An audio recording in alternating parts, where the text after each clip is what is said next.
Realization from the audience. Is that clear? I just want to make it clear. All right?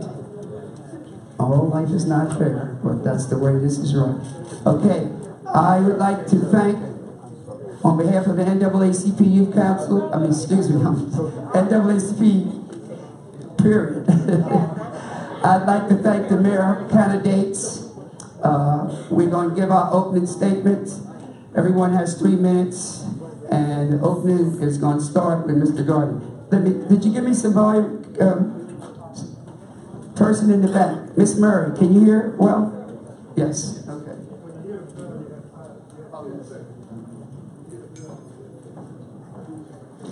Good evening, ladies and gentlemen, and thank you for coming out for this debate, and thank the NAACP for sponsoring this evening's program. Some 4 years ago, I became mayor. And I discovered very shortly that the city, was almost on the verge of bankruptcy because of a loss of 70% of our assessment. It meant a loss of 70% of our taxes, which meant that we had almost $100 million shortfall each year. If that wasn't bad enough, because of tax appeals that casinos had won, it added $600 million of long-term debt. And because we had casinos for some 30 years, Atlantic City was never treated equally, never treated fairly like other cities in New Jersey. So we did not receive the state aid that other cities received, and our school district does not and still does not receive the aid the other school district does. We were able to save ourselves from going over the edge by reducing our budget by more than $40 million, by getting the state to do what they did for all the other cities and restructure that $600 million of debt down to $375 million, and then being able to have certified state bonds to pay them off, which means the state of New Jersey pays the city of Atlantic City $35 million a year until the debt is paid off. With all these financial troubles, in order to stabilize the city's budget, we still were able to work and find the financial ability to bring South Jersey Gas to Atlantic City to build a new corporate office, to bring Stockton to Atlantic City to build a university, to get Hard Rock to take over the Taj and open up to have a 22-story, $14 million observation wheel being built at Steel Pier to get Bart Gladstein to open up the Showboat. We built 300 units of affordable housing for our seniors, for our working force, and for our families in the last 3 years. And right now we have more than 300 units of housing, 200 of which is market rate, the rest is workforce housing. We were able to find money from the federal government, the state government, the county, to rebuild the boardwalk, to rebuild bulkheading, to rebuild the Baltic Canal. And when we found that our basketball courts were almost non-usable, we rebuilt our basketball courts. We took our Browns Park from being a needle park to a wonderful children's playground. We opened up Altman Field for the first time since Sandy. We put soccer fields on Texas Avenue and back on Chelsea Heights. We repaved more than 60% of the streets in the city, not with taxpayers' money, but with CRDA, with the union money, and that's where we need to continue going forward. Thank you.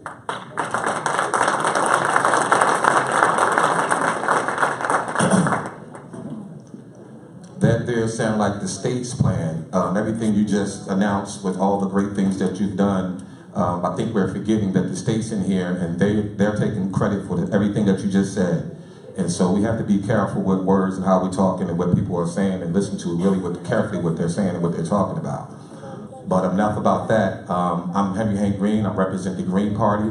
We're a national party. We're on the scene. You're going to hear a lot about us. We got a candidate running for governor, Seth Capradell. We got a person running for freeholder, Melissa Thomason. We have a person running for assembly, Miko Licady. And what we're doing is we're trying to bring Atlantic City to give them another choice. Many people in here have been the same people who've been in politics over and over again in Atlantic City. I've been involved in politics in Atlantic City since Coach Huff. I've been doing GTOV since then, way back then, when he inspired me to run for my class president, in which I became my class president, in which I was inspired then to get a degree in history, to learn about countries and businesses and different things that are going on, to be able to research these ordinances and laws and making sure that we can hold people accountable.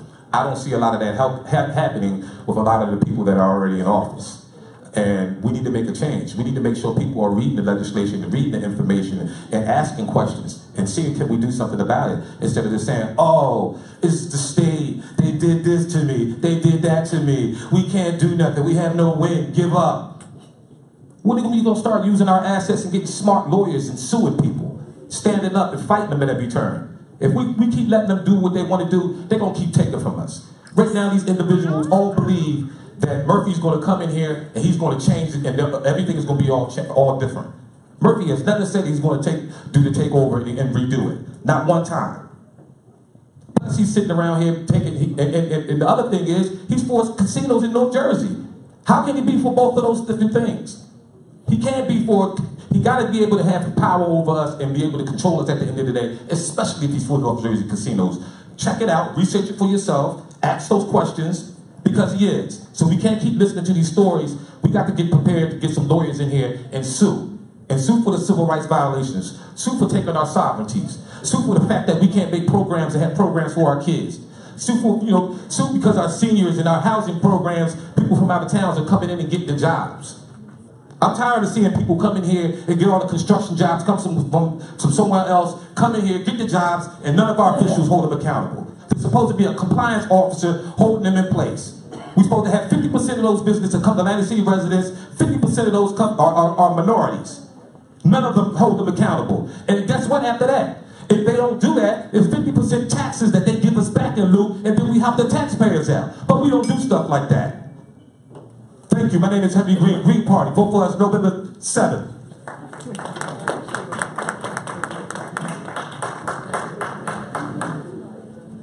Good evening. I'm Joseph Palolo, row C. Vote for me. I brought my tax bill. It doesn't go down. It goes up. Check the next quarter and the quarter after that. It goes up almost $900 a piece. Okay? Check your bills. I got a propaganda letter in it saying that this administration has worked hard over the last 4 years to reduce our taxes. Really? I mean, come on, get real. I'm here to also defeat the press, the puke of Pleasantville. And I'll tell you why. These two gentlemen here, the incumbents, are not the main event. There's people out there going to vote for me and shatter this government that doesn't work.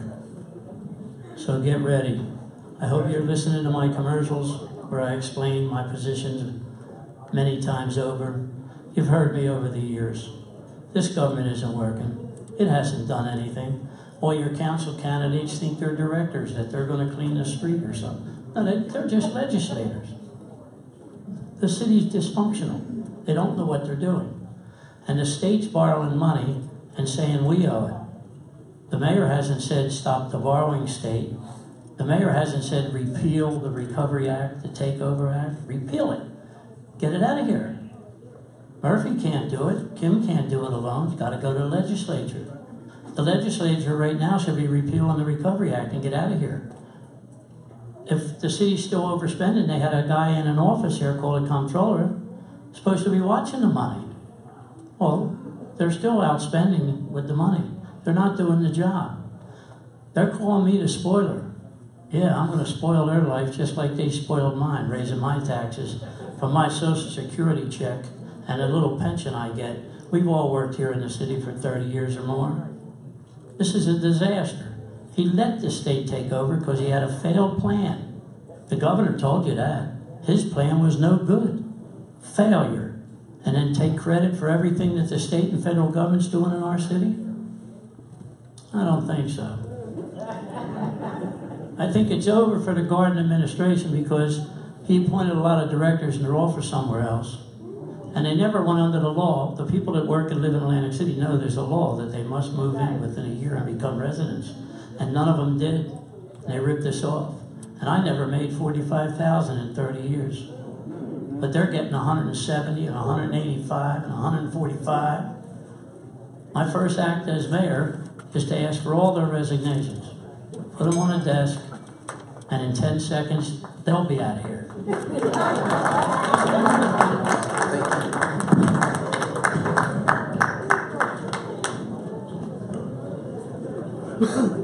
Good evening, everyone. This is serious business, and you'll hear some folks give you some laughter, but don't get caught in the laughter.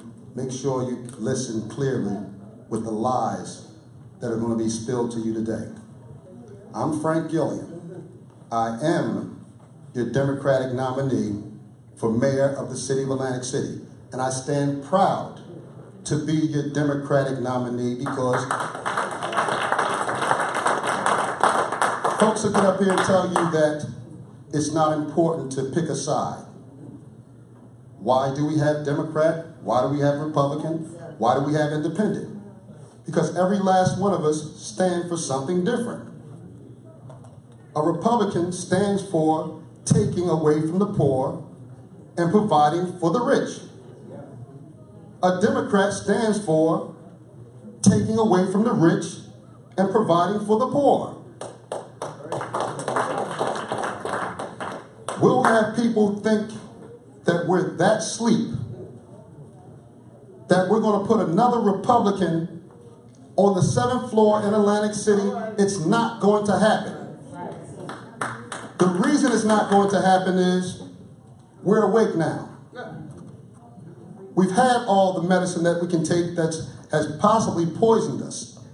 We have our community split with poison and lies. But it's always time for you to basically find yourself to come back home, because it's only home. You can't go to a Republican house and think that's just going to be your home. You're a Democrat. Frank Gilliam has always been an independent thinker. We have folks think that we're supposed to get along. Last I count, you need 5 votes to push something. 4 of us hasn't pushed anything because the 5 has supported a Don Guardian agenda. So who's doing what in terms of stopping movement? All the stuff that we've seen. Don to tell you that the state don't belong here, but you can find him being quoted in the Philadelphia Inquirer that the state's doing his plan. He can find himself telling you that he brought jobs here, when in fact he basically took jobs from union workers and so on and so forth. That's right. You can tell, he could tell you that he's grew our economy. We all know our taxes are totally horrendous in Atlantic City. That's right. We can see that the streets aren't clean. We can see the streets aren't safe. You can hear the community tell you that they need things for the youth. You can hear the seniors talk about how they're afraid to come outside because folks are begging every time you turn around. But yet and still, he wants to rebuild Atlantic City. I say, you can't play Tonka toy with lies. On November, Frank Gilliam, column A, Democrat all the way.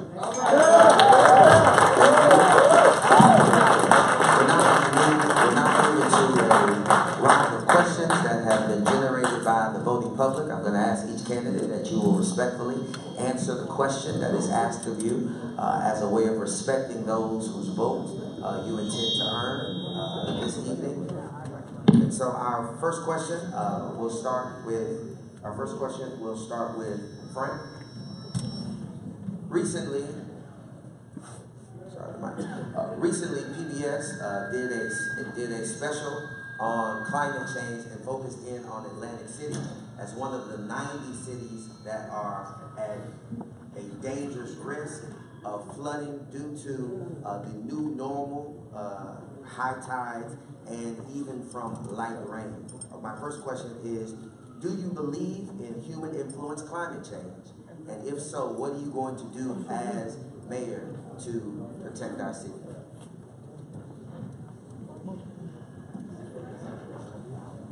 Anybody with common sense understands that climate change is a reality. You can't find yourself looking at flooding, storms, to the point that they're almost unthought of, the category of some storms. Atlantic City is pretty much an island. And if we're not preparing ourselves to be a sustainable city and grow with,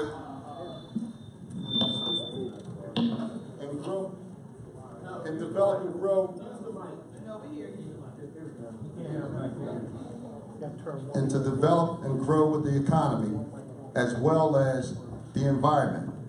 Frank Gilliam probably has passed more legislation in the realm of self-sustainability in Atlantic City, probably in the history of any council person, because I'm a member of the Green Team. I was a member and tried to still be a part of the process in terms of having folks understand that Atlantic City has to grow and build to be able to handle the problems that the water is facing us. We basically went out and got a grant to put the bulkhead up in Chelsea Heights, but that doesn't do it. We have to learn to live with the changing of the economy as well as the environment, because the reason I say the change of the economy is because it takes money to build houses and raise houses. Some of the houses don't even belong being raised because they're so old, you're having folks waste their money. We still have senior citizens right now not able to live comfortably in their house after Sandy, knowing that we did not do what we were supposed to do to make sure that they can live their houses in a new structure, not a 40, 50-year-old structure and having these people live with mold and so on and so forth. When I'm your mayor, we will continue to look for ways and opportunities to live and coexist with the environment, because we are the environment, and I believe that our mindsets also dictate how we live with the environment, and cleaning up the Back Bay, cleaning up our streets. That's how we basically raise the consciousness, not just houses, but the spirit of people in Atlantic City. Thank you. Thank you.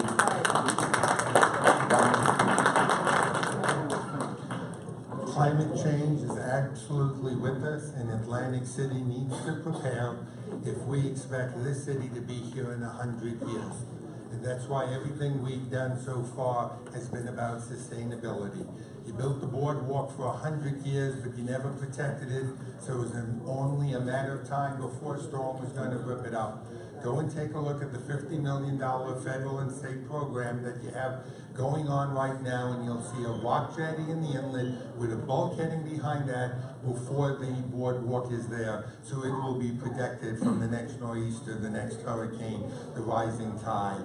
Our homes have to be raised. We have to get them up to 13 feet above sea level. We all know that.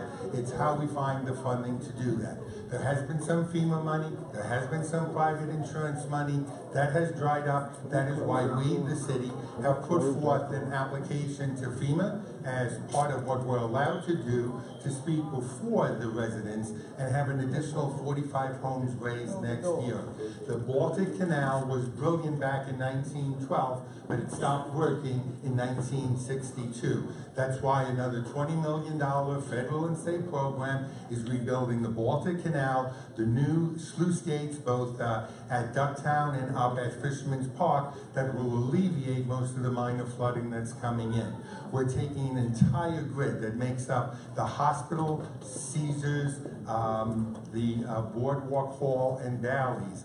They will be able to close off electricity, heating, and cooling in the event of a storm, so we don't have to move our residents off the island. We can place them in those locations, including the hospital, and be assured that they will have the electricity, the heat, and the air conditioning. We're redoing in our entire city, 9,000 lights for LED lighting. Everything has to be about sustainability, because climate change is absolutely upon us.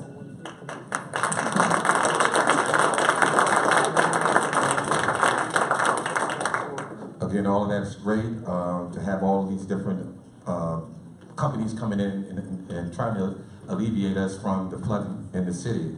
That's been a problem for many years, so I'm glad we get some traction. But I myself, I've been in the mayor's office, in the public works office, actually doing recycling. I've been out, I've seen some of the master plans, and we do have to do another audit just to find out exactly what's going on in our land, and exactly are there other ways, and we make other channels and things like that. Other things we can do is open our drains up, because if you look down into our sewer, into all of our drains, there's nothing but plastic bottles in every last one of them. I don't care where you look at in the city. Now, I've been on these crews, I know I've seen it all the time. And the other thing is the city don't recycle.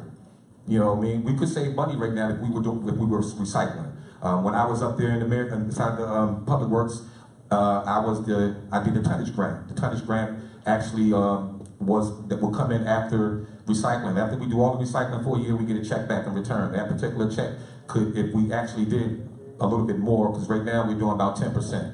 So if we did 50% to 100%, we can raise those fees up, and that would take care of our tipping fees, and that'd be less on our budget. The other thing I did a 5,000 kids from across the state where they came to Atlantic City to the convention center, where we did prizes and things like that when they've done certain things in the community. So I did that particular program as far as if you was doing community gardens, if you was cleaning up in the beachways. So I did a program like that. Also, I did a citywide cleanup here in Atlantic City where we had all state officials come in from end to end. We had all casinos executives, all the schools involved, and we cleaned the city from one end of the city to the other end of the city before we sat down and we had a little celebration. Thank you.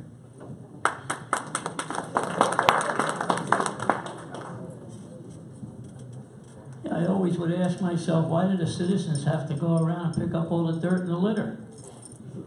I thought that's why we had a government. Public Works.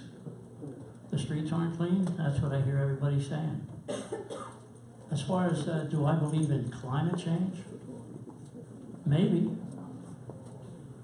Well, who's going to tell me otherwise or what? You know? I know that Arkansas Avenue, when you came in the expressway, had a lot of monoxide from the buses and everything. But no buses are coming here anymore. Well, what am I supposed to do? Stop the rain? But I know one thing.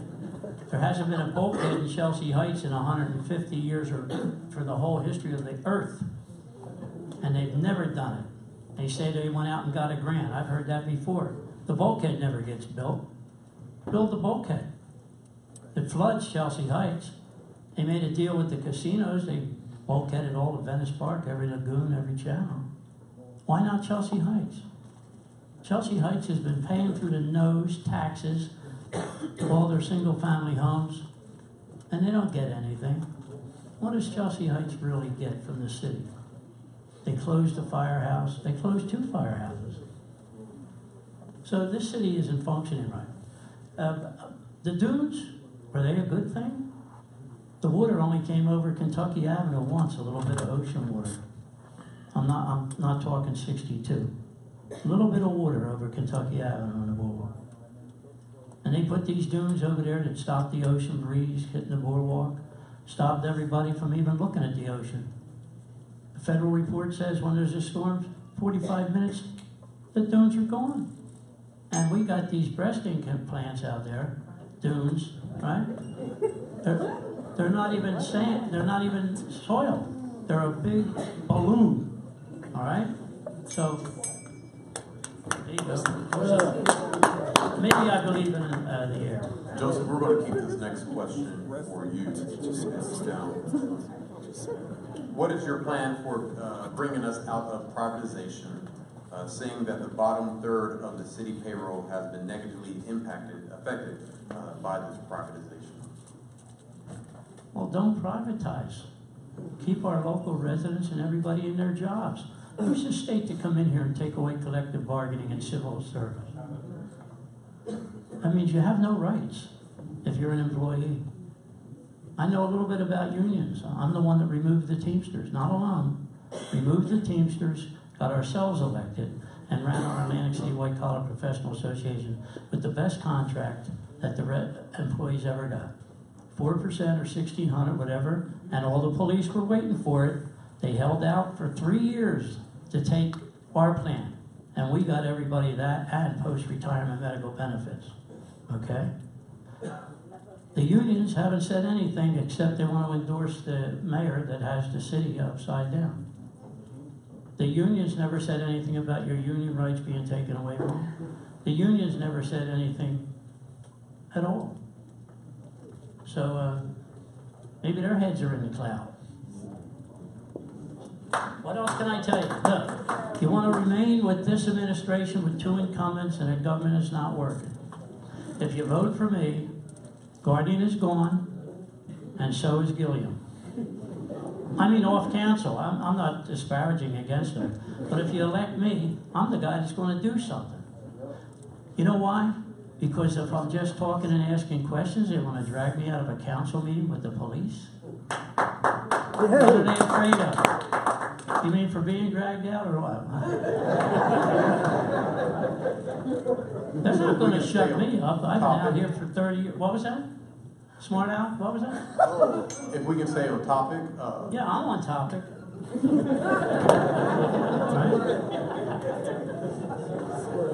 Next question from Henry Hay. Same question to you. We'll go down the line. What is, again, the question is, what is your plan for bringing us out of privatization, being that the bottom third of the city payroll has been negatively affected by this privatization? I would bring back the city workers, like you said. We did a cost analysis. I would guarantee that it was less to keep our city workers than it was to privatize. And especially since the workers are still doing all the work that they were originally doing before we was privatized. They're still doing fronts, they're doing late pickups, they're doing bulk. So how are our workers still working and doing sanitation, and we have paid $7.5 or $3 million to privatize? And on the other side of that, the Teamsters are supposed to be representing us. But yet, the guy who's supposed to be representing us and challenging the state with a cost analysis and showing them that it's not cost efficient for what they're trying to do, he's working for the company right now, driving around as a supervisor. I know is any attorneys in here, but we need the Attorney General to check into that. There's no way that should be happening. Again, pay to play is everything that we're dealing with right now. I have nobody running with me around here walking by myself. I owe nobody nothing. Anybody that comes into my administration gets a fair shot, not who they will know, but what they know and what they can bring to the table to make Atlantic City better. Not just have you sitting in the corner and you don't know what your responsibility of your job is. We won't be having none of that. We need people knowing what they're doing, and when we're ready to fight the state and stand up for what we believe in, we need people who are intelligent enough to do the job and get the job done. Right now, we don't have apparently those type of people. They're too busy working with the state and planning on their plans for our city. We got to start getting our own plan, having our own agenda, knowing what we can do to take over. Instead of sitting back saying, well, all right, they got us. We got to do everything. There's no way to fight us. That's not true. There's laws built in this takeover where these candidates, the mayor, council, can challenge them. And yet they have not. They keep saying that they're fighting for the takeover, but I ain't seen nobody fighting yet.